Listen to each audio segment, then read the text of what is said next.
नमस्कार दोस्तों, मैं डॉक्टर ललित कुमार गंगेले आप सभी लोगों का अपने चैनल के एक और बहुत ही ज्यादा इंपॉर्टेंट और महत्वपूर्ण वीडियो में स्वागत करता हूं। और दोस्तों, जैसा कि आपने अभी तक थंबनेल में देख करके इस बात को समझ ही लिया होगा कि ये जो वीडियो है this is about the food allergy या फिर कुछ भी खाने पीने से एलर्जी को लेकर के। अब मेरे ख्याल में कुछ ऐसे दर्शक होंगे, कुछ व्यूअर्स होंगे जिनको इस कंसेप्ट के बारे में नहीं पता, पर दोस्तों ऐसे लाखों की तादाद में दर्शक होंगे जिनको इस कंसेप्ट के बारे में भली भांति वो लोग अवगत हैं, इसके बारे में भली भांति जानते हैं। और खासकर वो दर्शक तो इसके बारे में बहुत अच्छे से जानते हैं जिनकी भी तादाद कम से कम 10,000 के से ज्यादा है, जिनके घर में कोई भी ऐसा पेशेंट है जिसको फूड एलर्जी की प्रॉब्लम रही है या रहती होगी। अब सबसे पहले मैं आपको एक चीज बताना चाहता हूं कि जब भी हम एलर्जी की बात करते हैं तो एलर्जी जो है वो पैथोलॉजी के अंदर एनाफाइलेक्टिक रिएक्शन टॉपिक के अंदर कवर करी गई है, ठीक है ना। हाइपर सेंसिटिविटी करके एक पैथोलॉजी का टॉपिक है जिसके बारे में थोड़ी सी जानकारी मैंने अपने रीनल फेलियर या किडनी फेलियर के वीडियो के अंदर दी है कि हाइपर सेंसिटिविटी होती है 4 टाइप। उसमें से जो टाइप 1 हाइपर सेंसिटिविटी होती है जिसको हम बोलते हैं एलर्जिक रिएक्शन या फिर एनाफाइलेक्टिक हाइपर सेंसिटिविटी। अब जैसा कि नाम से ही प्रतीत हो रहा है कि ये एक एलर्जी फिनोमिना है। What is allergy? कि जब भी हमारी बॉडी के अंदर कोई भी एंटीजन आता है, जैसे कि सबसे बेस्ट एग्जांपल हम लेते हैं जो पित्ती उछलना, आर्टिकेरिया, नेटल रेश, शीत पित्त हो जाना, जो अगर हम आम बोलचाल की भाषा में बोले तो शीत पित्त हो जाने की हम बात करेंगे, है ना। तो शीत पित्त क्या होता है कि जब भी कोई एलर्जेंस मेरे स्किन के ऊपर आया एज ए एंटीजन आता है, मतलब कोई भी ऐसा एजेंट जो मेरे शरीर के ऊपर, मेरी बॉडी के ऊपर हमला करने के उद्देश्य से आया, that is what is known as the antigen. Antigen जब भी आता है उसके जवाब में आती है एंटीबॉडी, और एंटीबॉडी जब आती है तो एंटीजन और एंटीबॉडी का एक रिएक्शन होता है। और ये जो रिएक्शन होता है इसको बेसिकली और बहुत आम मोटे तौर पे समझने के लिए हम लोग इसी को एलर्जिक रिएक्शन बोलते हैं। जैसे कि एग्जांपल,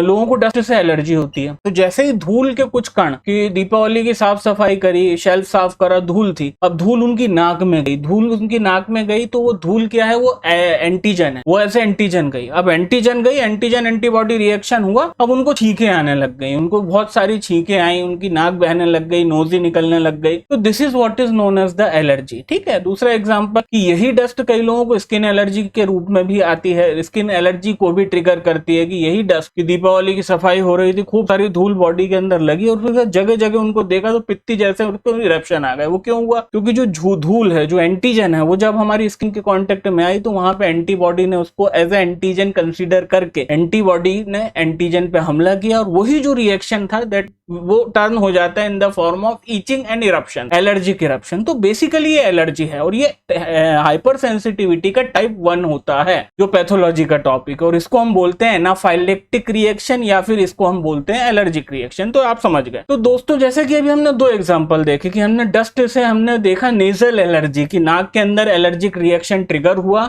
और छींके वगैरह आने लग गई। हमने स्किन के ऊपर एलर्जी का एग्जांपल देखा एनाफाइलेक्टिक रिएक्शन का, कि किस तरह से डस्ट या कोई एलर्जेंस जब हमारे कांटेक्ट में आता है तो हमको एलर्जिक ईचिंग होती है, या फिर जिसको हम बोल सकते हैं, जिसको हमको नेटल रैश होता है या पित्ती उछलना या आर्टिकेरियल इरप्शन होते हैं। दोस्तों, बिल्कुल इसी तरह से exactly in the same manner लोगों को फूड एलर्जी भी होती है। और ये जो फूड एलर्जी होती है ये बहुत ही ज्यादा नॉर्मल से लेकर के, मतलब इसके बिल्कुल ऐसे सिम्टम्स से लेकर के कि बिल्कुल निग्लिजेबल से लेके इसके सिम्टम्स दोस्तों इतने हाई ग्रेड के हो सकते हैं कि फूड एलर्जी ट्रिगर होने पे बंदे को कई बार आईसीयू के अंदर कम से कम 10-12 दिन रखना पड़ सकता है। तो इतनी बड़ी रेंज है सिम्टम की कि फ्रॉम द नो असिम्टोमेटिक से लेके कि आप बहुत ही कम लक्षणों से लेकर के इसके लक्षण इतने सीवियर हो सकते हैं फूड एलर्जी के कि बंदे को कई दिन तक आईसीयू के अंदर रखना पड़ता है। अब इसको लेके मेरे को एक वाकया याद आया, मेरे से किसी ने एक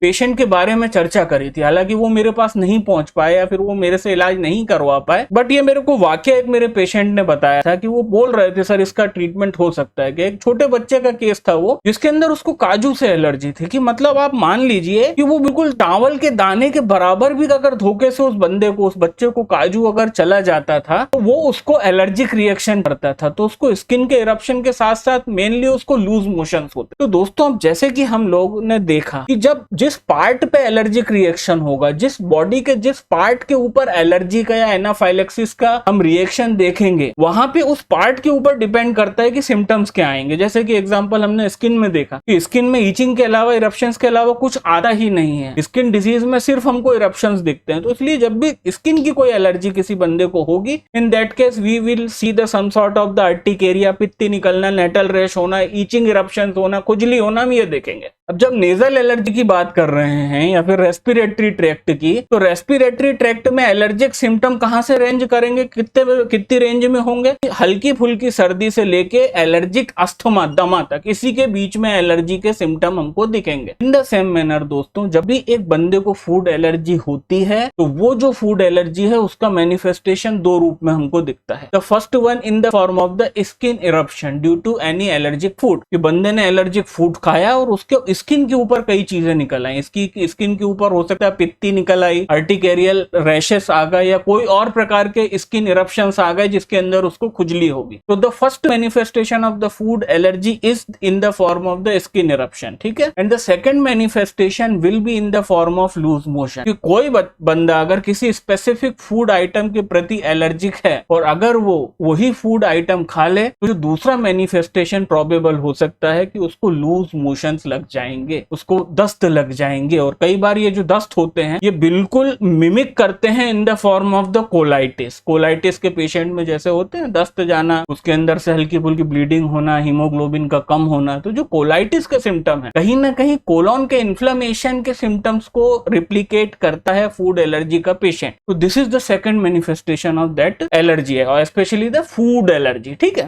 तो अब ये हो गई इतनी बातें। एलोपैथी के अंदर कोई भी दोस्तों अब सीधे सीधे ट्रीटमेंट में आते हैं। एलोपैथी में कोई ट्रीटमेंट नहीं है कि इनिशियली एंटी एलर्जिक मेडिसिन के ऊपर पेशेंट रहता है, हल्की फुल्की एंटी एलर्जिक मेडिसिन से बात चालू होती है, कि पहले एविल से चालू होती है, उसके बाद सिट्राजिन की तरफ, लीवोसिट्राजिन की तरफ बात जाती है। जब उससे भी केस नहीं संभलता तो फर्स्ट जनरेशन का स्टेरॉइड, फिर सेकंड, मतलब कुल मिला के कोई ट्रीटमेंट नहीं है। ऐसी लीपापोती वाली मेडिसिन हैं जो पेशेंट खाता है और टेम्परेरीली ठीक रहता है, उसको ऐसा लगता है वो ठीक हो गया, तो ठीक है, उसके बारे में हम चर्चा नहीं करेंगे, कोई भी बात नहीं करेंगे। अब आते हैं हम लोग सीधे सीधे इसके होम्योपैथिक ट्रीटमेंट में। तो जी हाँ दोस्तों, होम्योपैथी में इसका बहुत ही शर्तिया इलाज है and the most important medicine. अब ये जो मेडिसिन बता रहा हूं मैं, इसके अंदर एक तो स्पेसिफिक मेडिसिन है कि मैंने बहुत careful study, careful administration of the drug this medicine on the cases of food allergy, वहां से मेरे को जो रेफरेंस मिले, प्लस मेरी जो केयरफुल स्टडी है, ये उसके आउटकम है ये मेडिसिन, एक ही मेडिसिन बता रहा हूं। और जो दूसरी मेडिसिन होगी वो एक प्रकार से फॉर्मेलिटी ही बन जाती है देना, कि हम जब भी एलर्जी की बात करेंगे तो मुझे नहीं लगता उस मेडिसिन के जिक्र के बिना काम बनेगा। और अगर आप लोग भी वो प्रैक्टिस कर रहे हैं होम्योपैथिक डॉक्टर के रूप में, तो केयरफुल स्टडी के बाद आप दे सकते हैं, मैं आगे बता रहा हूं। तो द फर्स्ट मोस्ट इंपॉर्टेंट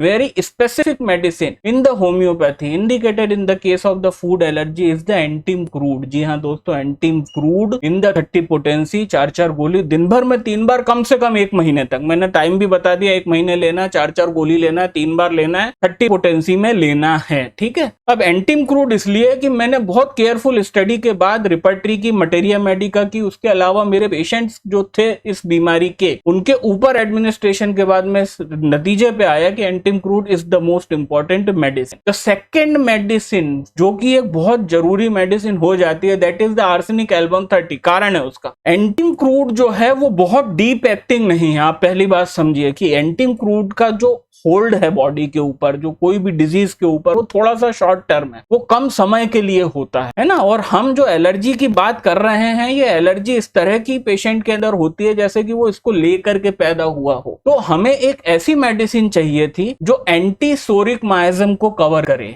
दूसरी चीज, हमें एक और ऐसी मेडिसिन चाहिए थी क्योंकि कहीं ना कहीं एंटीम क्रूड एंटी सोरिक को कवर नहीं करती है, मतलब इतनी डीप एक्टिंग नहीं है। हालांकि वो एंटीम क्रूड तीनों माइजम को कवर करती है, बट उसका होल्ड इतना स्ट्रांग नहीं है। तो पहला रिक्वायरमेंट एक दूसरी मेडिसिन के लिए ये था कि मुझे एक deep acting polycrest anti psoric medicine चाहिए थी, मुझे एक deep acting polycrest anti sycotic medicine चाहिए थी जो कि आर्सेनिक एल्बम है। और तीसरी चीज, मुझे एक डीप एक्टिंग पॉलीक्रस्ट एक ऐसी मेडिसिन चाहिए थी जिसके ड्रग पिक्चर के अंदर ही एलर्जी के बारे में कहीं ना कहीं उल्लेख हो, ऐसी मेडिसिन जो एलर्जी के सारे केसों पे अनकंडीशनली काम करे, जैसे कि पित्ती उछलना, नेटल रैश होना, ठीक है। प्लस मुझे एक ऐसी मेडिसिन दूसरी चाहिए थी जो उस रूब्रिक के अंदर एंटिम क्रूड के साथ लिखी हो, बट एंटिम क्रूड से बड़ी दवा हो, एंटिम क्रूड से डीप एक्टिंग हो और एंटिम क्रूड से उसका स्फीयर ऑफ एक्शन बड़ा हो। एंड इसलिए दोस्तों the second most important medicine indicated in the case of the food allergy is the arsenic album 30। So the complete और एंटायर प्रिस्क्रिप्शन जो बनेगा वो होगा antim crude in the 30 potency 4 गोली दिन भर में 3 बार, and the second medicine will be the arsenic album in the 30 potency 4 गोली दिन भर में 3 बार। इनिशियल जो ट्रीटमेंट की मियाद होगी that will range from the 1 से 1.5 महीने। और मैं आपको इस बात का विश्वास और यकीन दिलाता हूं कि आप लोग इसके रिजल्ट्स को देख के आश्चर्यचकित हो जाएंगे। बट आपको ये दवाएं लेनी है अगर आप एक आम दर्शक हैं तो अपने होम्योपैथिक डॉक्टर की सलाह के बाद, और अगर आप एज ए डॉक्टर काम कर रहे हैं तो केयरफुल स्टडी और रिपर्टराइजेशन के बाद आप इन दोनों मेडिसिन को यूज कर सकते हैं। तो दोस्तों ये था एक छोटा सा वीडियो, बहुत इंपॉर्टेंट वीडियो फूड एलर्जी के बारे में। उम्मीद करता हूं आपको वीडियो पसंद आया होगा। बहुत बहुत धन्यवाद अपने कीमती समय में से निकाल करके इस वीडियो को देखने के लिए और चैनल को इतना प्यार देने के लिए। इस हफ्ते में आने वाले इवेंट और हर रविवार को दोपहर में 2:30 बजे होने वाली लाइव स्ट्रीम सेशन में आप सबसे मुलाकात होती है। तब तक के लिए नमस्कार।